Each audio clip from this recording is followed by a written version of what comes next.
All right, here we go. Special edition of Knicks Fan TV. CP the Fanchise here. And today's guest needs no introduction, but he is one of the greatest of all time when it comes to broadcasting. He's the voice of the NBA, the voice of the Knicks, a Hall of Famer, being recently enshrined into the Naismith Hall of Fame in 2021.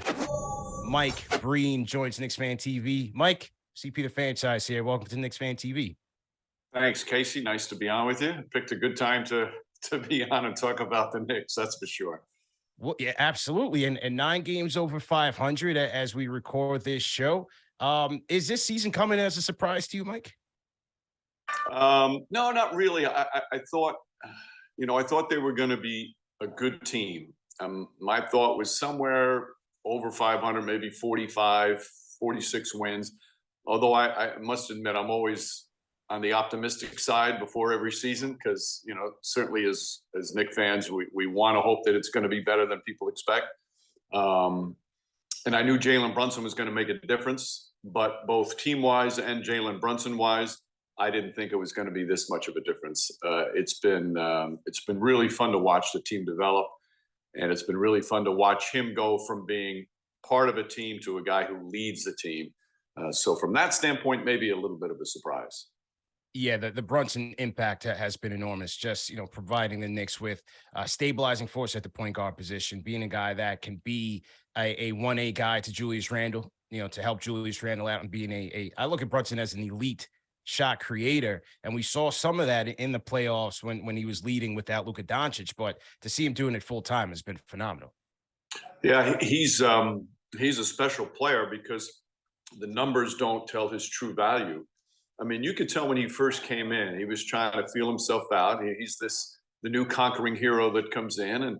And I think Randall and Barrett were both looking at him like, okay, this guy's a good player. Let's see what we got. And I think he not only blew them away with his talent, but blew them away in terms of what his agenda is. And his agenda is all about winning. He's got this great quiet leadership about him. He's got this toughness about him. But what I think has surprised a lot is his ability to score. I mean, he's always been a good playmaker, smart player, but he's got his footwork is elite. And for a guy size to be able to score where he scores on a regular basis, it's been really fun to watch. Well, when we talk about Julius Randle, Mike, the relationship between the fans and the star player has always been a side story, especially in New York sports. We see it all the time. But with Randle, I don't think I've ever seen it with a player who's been come in and out of the good graces of fans year by year. He first gets here, and it's on the heels of Katie and Kyrie choosing Brooklyn, and it's a tumultuous year on the Fizdale. The next year, he's an all-star in the Thibodeau. Last year, 20-9, statistically looking good, but a lot of in and outs with the fans, a lot of, implosions. And then this year, he's an all-star again. How have you seen it with Randle? Casey, I think that's what I admire most about him is his ability to look in the mirror and say, okay, I need to do things better. For example, you mentioned the first year. He was, I'm not going to say he was bad his first year, but he struggled because he had to be the guy and he just didn't play good, efficient basketball. And he knew that after that year that he had to do something different. So he came back like gangbusters and had, in my opinion, one of the great single seasons in franchise history. So now you think, okay, everything's great. He gets the new contract. And last year was a struggle. As you pointed out, his numbers, most players would give anything for those numbers. But again, he wasn't efficient. He wasn't a strong leader. He had that bad relationship with the fans, and he let the negativity get to him and affect his performance. And what does he do? He goes right back and looks in the mirror again and says, hey, listen, I've got to straighten something out. I've got to be better. And he's come back. And he's also sacrificed because he knows that Jalen Brunson is a big part of what the Knicks are doing. So I give him so much credit, so much respect, because he's not afraid to say, okay, I have to be better. And this season, he's been phenomenal. No question about it. Immanuel Quickley. We watched this Celtics game last night, and Quickley, who you and I agree deserves to be in that Sixth Man of the Year conversation, he's going up against Malcolm Brogdon, who many think will be the favorite for that award. And I just saw Quickley's been having a great year, but I saw last night an Immanuel Quickley who it just seems like he just rose to the occasion. playing against the number one seed in the East, playing against a guy who he wants to be in that same conversation with. And Quickly, he's just been dynamic, both offensively and defensively. What have you seen in Quickly now in year 3? I said this last night, Case, on the air. His year, he's been so terrific, but you can't measure what he does by the numbers. His numbers are really good, but it's the impact he has just by his spirit. He comes in with such energy at both ends of the floor that he raises the energy. He's one of those players that his spirit is contagious. Now you add to the fact that he can make things happen at both ends of the floor, and we knew he could be have that dynamic way about him offensively, but it's the defensive end that has blown me away, how much improved he is defensively. He studies film. He talks so much about defense with everybody. So I think the combination, even though his numbers might not be as good as some of the other 6 Man of the Year candidates, I think the combination of his offense and defense, and again, the impact he has on winning every single night, I think that puts him in the category of a legitimate contender. And I do think, and Casey, Tom Thibodeau said this last night, prior to going to the 9-man rotation, he wasn't playing huge minutes. Now he goes to the 9-man rotation. Now he's playing big minutes. And some players just need more time to get themselves in rhythm. And once he's gone to the 9-man rotation, that turns his season around. No question about it. And now you have the acquisition of Josh Hart, who I look at he and Quickly in that backcourt, what they can do both defensively, offensively, getting rebounds, getting out in transition. I think that gives the Knicks a nice look coming off of the bench. What's been your impressions of Josh Hart now 6 games into the season? Say the same thing about him that I said about Quickly. The way he plays is contagious. It filters down. If you're out there on the floor with him and you see how hard he's playing, see the energy he plays with, it makes you want to play harder. And he's just, his mindset, his team first attitude. I said this again on the telecast, that I think if you put him out on the floor with Ewing and Oakley and Starks and Mason, he would fit perfectly with the 90s thing. He seems like that's who he could be a part of as well. He's one of those players that he could have played in every era. And it's not about just scoring what he does. He made 2 huge steals when the Celtics were trying to come back in the fourth quarter of the Celtic game that really turned any momentum the Celtics had back on the Knicks side. It's those kind of plays, 1 or 2 plays in the fourth quarter, that makes him, he's the guy that Tom Thibodeau trusts in the fourth quarter down the stretch of close games. Yeah, and as you see, both of those guys locking major minutes in closing time in the fourth quarter. And we're talking to the legend that is Mike Breen. Mike, Coach Tom Thibodeau, he's a coach who the opinions on him are so polarizing amongst his fan base. Every year it's so up and down. Game by game, it's up and down in terms of how fans feel about him. You're right there. You have a direct vantage point to that Knick bench. What's one thing that fans maybe aren't seeing with Tibbs that you see night in, night out? Well, first off, the players have so much respect for him because they know the amount of time he puts in. When players see the coach is doing everything possible to prepare them for that particular opponent that night, there's a real respect factor. And does he get on them? Absolutely. You see him during the game, he seems crazy sometimes.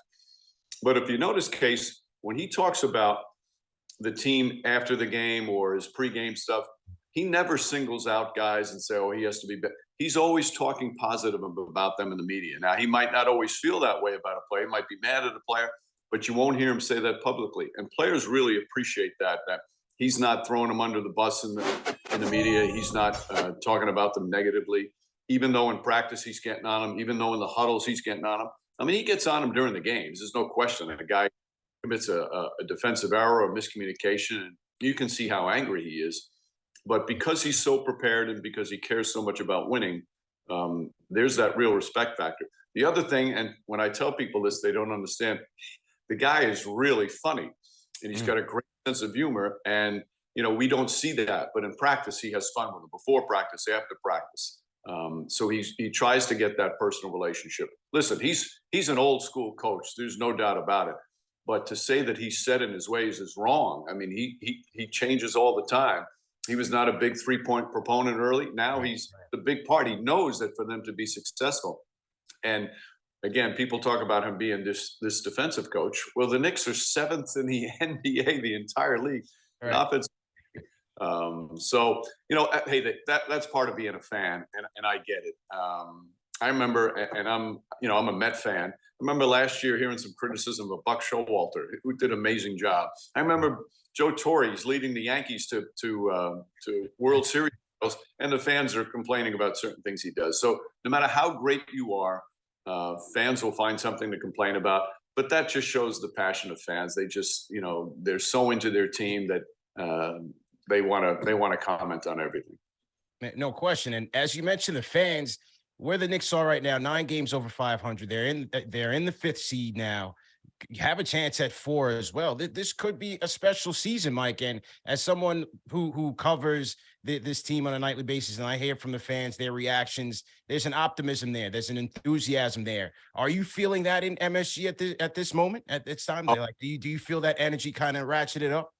Absolutely, and I come at it in 2 different ways.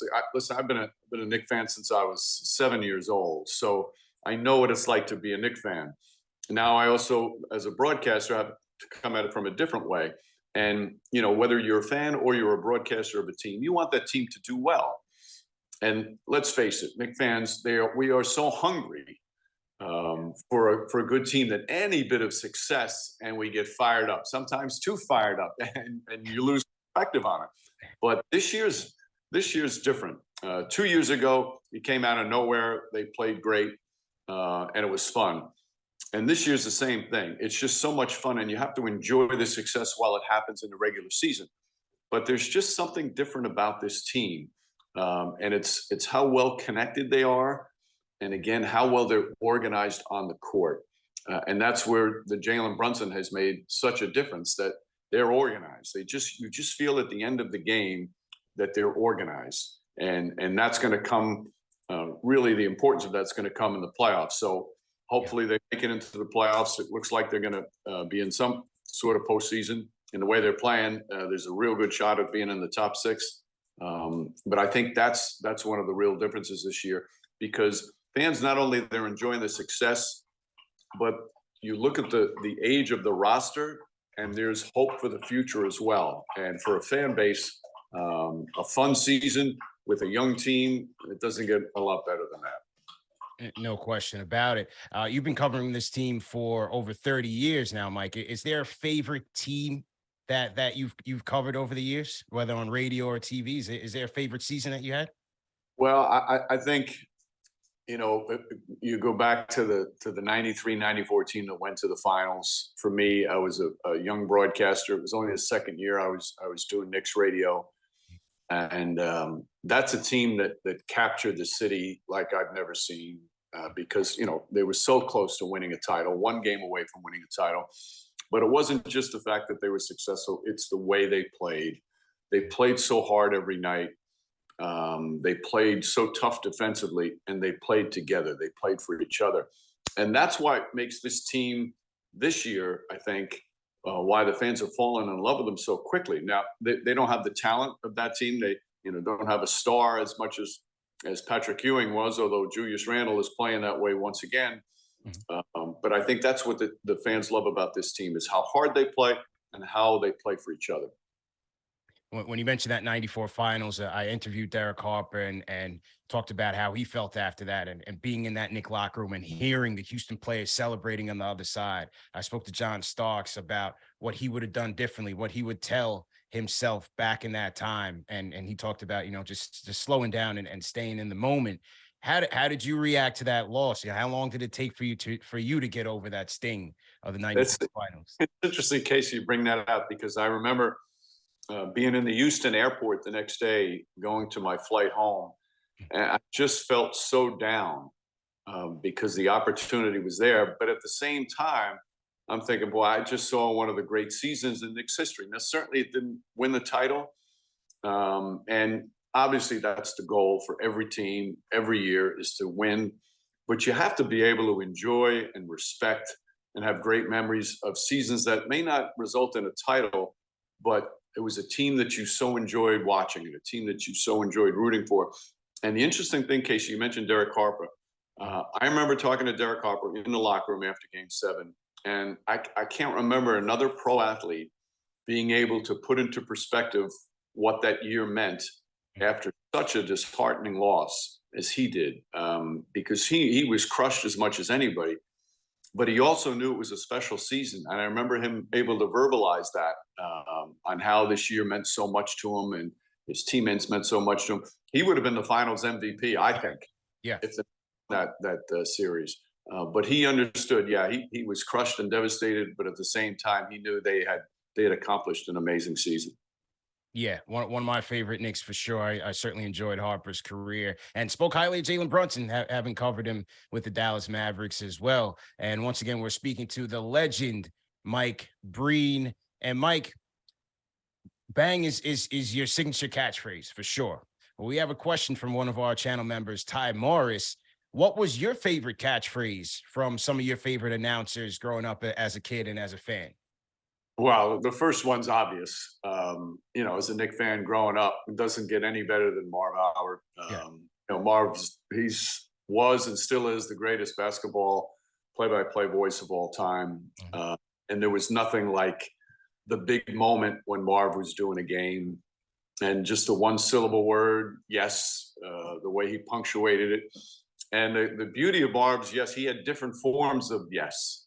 He early yes, just kind of yes, and then as the game got more, it'd be like yes, and then he had the fourth quarter game winner yes that he just punched it like no one else could. So he was one of them. Dick Enberg was a really a favorite of mine growing up, who I admired and respected both as a man and as a broadcaster. And his was a little oh my, and in a big moment. Kind of expressed he's just amazement and joy of what he was watching. So for me as a kid, those were the two that I really liked. You looked at Marv Albert as kind of the measuring stick in the industry. What did he teach you? What was your biggest lesson from Marv Albert? Well, just from watching him and the first few years being on the broadcast crew, I was doing radio, he was TV, then I became his backup for a while.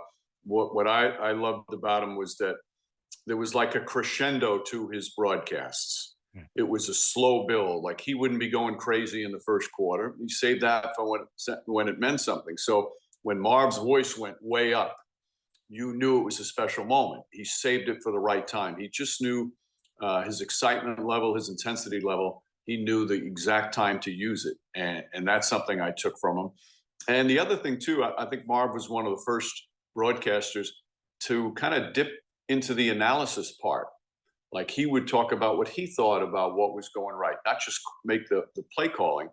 And I always felt that raised the level of his analysts. So he would bring up an analytical point and his analysts would have to advance that and make it even better. And there weren't a lot of play-by-play broadcasters who back then would kind of discuss some analysis and give their thoughts about that. And he did that. And I think he was one of the very first to do that. And not only was it informative, but like I said, I felt it made his analysts better as well. Interesting indeed. And when you're calling some of these signature games, these iconic games in the finals or big moments in the playoffs, how do you know when to let the moment tell the story on TV and when to provide your color, your commentary on top of that? Casey, that's a great question, and quite honestly, it just comes with experience. I'm sure when I first started doing games, I did not do a good job on figuring out when to talk and when to lay out and let the crowd take over. And it's a trial and error thing, and you get better at it. You get more confident, comfortable at it. I've always felt that if the crowd is just going crazy and it's a big part of it, that should be a big part of the soundtrack of the moment. And I've always felt in those big moments when the crowd's going crazy, the broadcaster should be as concise as possible. That's why I like Marv's yes, me using bang, they're one syllable words. And the human voice is not made to be way up here for long stretches of time. So to me, the big moment, the more concise the call should be. and don't be afraid to let the crowd be a part of the soundtrack of what it's a special play or a special moment. How do you measure, like, at the end of a day, at the end of a night, what is the measuring stick for you to say this was a good broadcast, I did well tonight, or I should have done a little bit better here? Like what is that measuring stick that you use? Again, another really good question, Casey. I think first off, some of it's just an innate feeling. Okay, that one, that was a good one. But a big part of it in TV is, does everybody come together? Because it's not just the play-by-play announcer. It's not just Clyde as the analyst. It's everybody involved. It's Rebecca Harlow with us on sideline, but just as important is everybody in the truck. Our producer for Knick Telecast is Spencer Julian. The director is Howie Singer. They're two of the best in the business. They're so prepared. And it's when we're all in sync, and you can tell, basketball is a team sport. Well, broadcasting basketball is a team sport as well. And when everybody's operating, we get the right replays, the perfect graphics go in.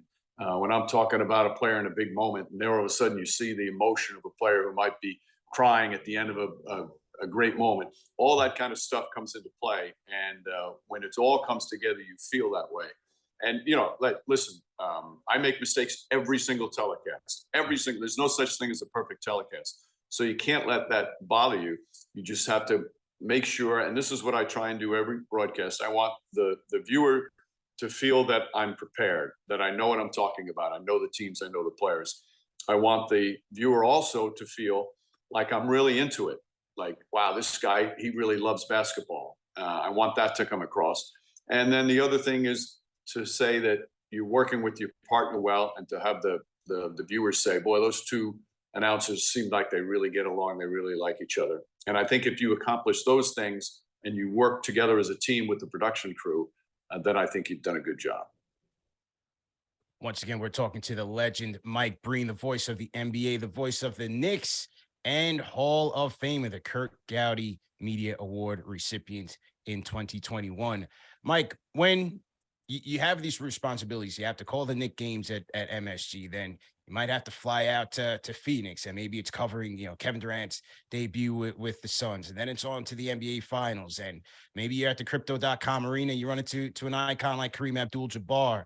Is it hard to stay present in the moment when you have all these things? And by the way, you have to be a dad when you get home, husband when you get home. But is it hard to stay in the moment when you have all these things going on? Not really, Casey, because it's your job, it's your occupation, and you have a responsibility to the viewers. You have a responsibility to your employer to be prepared and go and do your job.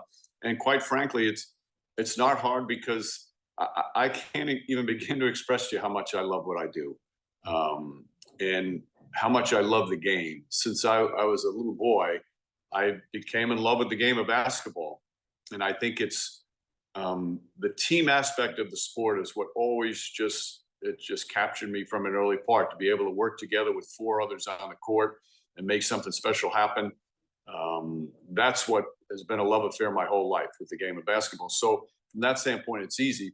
Sometimes I have to pinch myself that I'm able to do this for a living for this long. I'm able to meet and learn from some of the greatest coaches and greatest players that have ever played. And I've become friends with so many people. And that's, for me, that's the best part of the whole thing is the relationships and the lifetime friendships you make. But again, it's a good question. But from that standpoint, no, it's a love affair I have with my job and with the sport. And I always consider it a privilege and an honor to call NBA basketball games. Well, you do a fantastic job at it. And you mentioned that you had to pinch yourself, because in previous interviews you had talked about how in coming up in Fordham, you had thought, yeah, I want to be the voice of the Knicks one day, and you would talk about recollect those conversations you would have with Michael Kay, who's the voice of the Yankees, and Kay might say, yeah, I want to cover the Yankees, but you never really saw past that point. And now you flash back, you flash to present day. You are the voice of the Knicks. You are the voice of the NBA. Millions of people around the world are listening to you tell that story. You are in the Basketball Broadcast Hall of Fame. You're calling the Knick games with your idol, Clyde Frazier. So There's a quote from a movie, Broadcast News. It says, "What do you do when your life exceeds your dreams?" So, how do you respond to that? By the way, I love that movie and I love that quote. And when I've heard, and I can't remember the last time I saw it, probably a few years ago. That particular quote I thought of, and I feel that way. It's like I still sit down most nights and thinking I'm sitting courtside at Madison Square Garden, calling games for the team that I grew up loving as a kid. I've been blessed beyond what I deserve. And that's why I'll never stop appreciating where I am, because it's, you go to work every day. You can't wait to get to work. And it's sometimes it is hard to believe. Back in those Fordham days when Michael Kay and I used to talk, we'd say, "Oh, I want to do this," but you never really believe that it's going to happen. And then when it finally does, it's surreal at times. It really is, Casey. So many names coming out of that university, and looking at you and Kay living out your dreams. It's truly remarkable for a kid out there that's looking to pursue a broadcast career. What is, 3 keys that you would give him? Well, I think number one is, and this is in any job, but talking specifically about broadcasting, preparation is the key to everything. If you're prepared, if you know the subject matter, if you really know what you're talking about, it's easy to talk about. And if you're not, and you go on the air and there's that hesitancy, that's when you get yourself in trouble. So that's number one. And number two is you just need to get reps. So if you have a high school that has a radio station, if you go to college, you want to join the radio station or the TV station there, and just get reps as much as you possibly can. Like anything, you're just going to get better at it the more you do it. And if you don't get better at it, then it's probably not for you. I tell this story all the time when I talk to college kids. My first job out of college was at a radio station in Poughkeepsie, New York, and I gave an audition tape to the news director there, and he listened to it and he hired me, and I was fortunate. And it was from my work that I had done at WFUV at Fordham. So I worked there for a year, and after a year, I got an extra assignment, and I went back and I listened to my audition tape. It was so bad. The audition, I don't know how the guy hired me, but he did. I was fortunate that he did. He hired me because he really didn't have to pay me anything. But the improvement I made from 1 year when I first got out by being on the air 5 days a week was enormous. I went from being barely hireable to, okay, I think maybe I got a chance to be pretty good at this because I had those reps. So I think those two things, when you go into something, are really important. And the third thing I tell young men and women who are in school still is to really learn the language, and to learn to speak the language, get a good vocabulary, have different ways to describe things. I'm still working on that. I've always felt that I could get so much better at that, and still do. But I wish I had somebody tell me that earlier to really work on that. So those are just some of the things, Casey, I think that I would tell young people who are interested. Excellent. And once again, we're talking to the legend, Mike Breen. Mike, just a couple rapid fire ones. I know you're pressed for time, and we really appreciate the time. Let's fill in the blank here. At the end of the season, the Knicks will finish with the blank seed and face blank team in the first round. Okay, gonna get you mad. I never do the prediction stuff. Okay. Stay away from that. But I will say this. I mean, the way they're playing, whether they get in the top 6 or even if they get in the play-in tournament, just by their style and by watching other coaches talk about them, nobody's going to want to play them. Yeah, they're going to be a tough out for sure. A competitive team, and hopefully they have some success. And who is your pick for the MVP this year? I'm going to wait till the end because it's that close. I think Jokic has been, what he's doing, and he kind of does it under the radar. He's up there. I think Joel Embiid's up there. I think Giannis Antetokounmpo is also right there. I put Doncic there as well, and even Tatum, although the Knicks did a pretty good job on hurting Tatum. But there's so many spectacular players right now. But I would put Jokic, Embiid, and Giannis up there as right now the three favorites. But I want to see how their teams finish and how they finish. There's still, a quarter of the season to go. Yeah. And sometimes I think we get into the debate on MVPs too early, and it almost like puts this person in the driver's seat. Well, no, it's an 82-game season, and the tail end of the season sometimes is the most important. So to me, the player that brings their team down the stretch to the best possible place for the playoffs, that's the one that might get the edge. Yeah, and as you said, there's a lot of parity right now when you look out west, and we haven't seen what a Phoenix Suns team looks like with Kevin Durant and where Denver might finish. You look at the East, Boston only a half game up on the Bucks for first place, and where will the Knicks finish? So a lot of moving parts to finish the final 20 games or so of the season. But Mike, I definitely appreciate the time. We wish you luck to finish off this season, and obviously we'll be looking and watching each game that you call. Thanks again for all that you've given us as a fan base and as a generation of basketball fans, truly an icon of this generation. So thank you for all that you've done for us. A pleasure being with you. I enjoyed it, and I love how much you love the game. I love how much you love the Knicks. So keep that up because you're a great voice for the fans. Thank you very much.